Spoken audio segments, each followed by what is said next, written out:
Omurimo gwo kwombeka ekishaayi ky'omurembe gutandikire biro bice bihingwire kandi ayitushikira mwanya ogwo tushangire ekimotoka kiri kusindika itaka okutereeza omwanya gw'ekishaayi.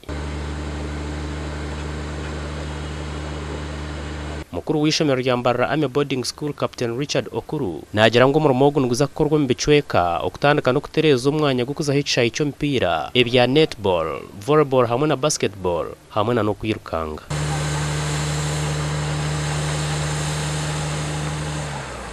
We are working on the multi-purpose playground for the school.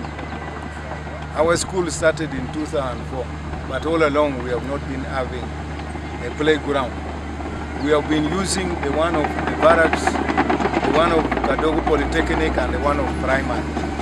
Yet we are always hosting all the city competitions. Sports and culture neyenda ngo abana biheyo entaranta zabo buri umwe azaneje kandi areba ngo hakuzana hari safe muri kwatkoze ekishaayi kitu cyubonire kimanyisa ngo abana tubakwija kugisibwa kuza kufuna obuta ninga kuzana ahantu hatabonire.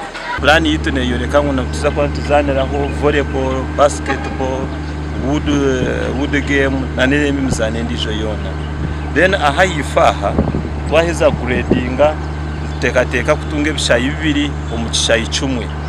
Tuza kwa tuzanira football, emizane ndijo nka athletics. Mbarara Army Boarding School nemanyu mukuzana emizano y'amashomero ga senior mu mpira gw'ebigere okubaka okwirukanga hamwe n'endijo kandi batwire batine ekizaniro cy'abaha bwabo bitobwa barukoze baheriro mu nkambe niyemu. Abantu basima government hamwe na mukuru w'enkambo ko bakwatiraho kandi cyaba cyahwire nibesiga kongera kutungura entaranta z'abeji. Abwa TV West and Alogias byamukama.